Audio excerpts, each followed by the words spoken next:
Savivalda šiandien yra tokia situacija, kad iš vienos pusės gali laukti ir sakyti, kad to negalim, tas nesudaryta sąlygos, bet iš kitos pusės veikiant yra galimybių tai padaryti ir mes esam padarę darbų, kurie laikomi Lietuvoje pavyzdžių. Kaip pavyzdžiui, stadionas, kurį mes matom, mokyklos infrastruktūra arba miesto infrastruktūra, jinai buvo net 2 kartus pristatyta kaip geriausia Lietuvos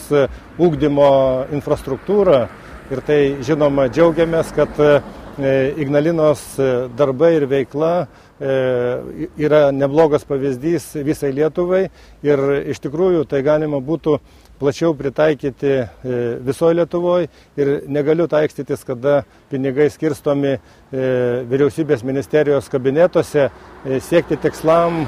kurių reikia kažkokiai partijai, bet nebūtinai tai reikalinga žmonėm ir tada pastatom ir padaromi objektai, kurie tampa ne visiškai reikalingi, o gaunasi našta, o paprastas žmogus negali prieiti prie, sakykime, objektų, leisti laisvalaikį, naudotis tomis paslaugomis ir todėl, jeigu būčiau išrinktas Lietuvos Respublikos prezidentu, dėčiau visas pastangas, kad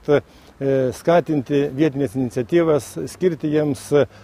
dalį resursų, kad jie savo nuožiūrą rengtų, sakykime, projektus ir juos įgyvendintų būtent tuos, kuries reikalingi kiekvienam žmogui, jaunam, pagyvenusiam pensininkui, gyventi turiningai, turėti galimybę sveikatintis, tokiu būdu prisidėti prie mūsų šalies gerovės. Na ir žinoma, šeima, kuri mažiau išleis pinigų vaistam ar kitiem nereikalingam dalykam, žalingiam įpročiam, jie galės nukreipti tuos pinigus savo gerbūviui, laisvalaikiu, savo vaikų ateičiai.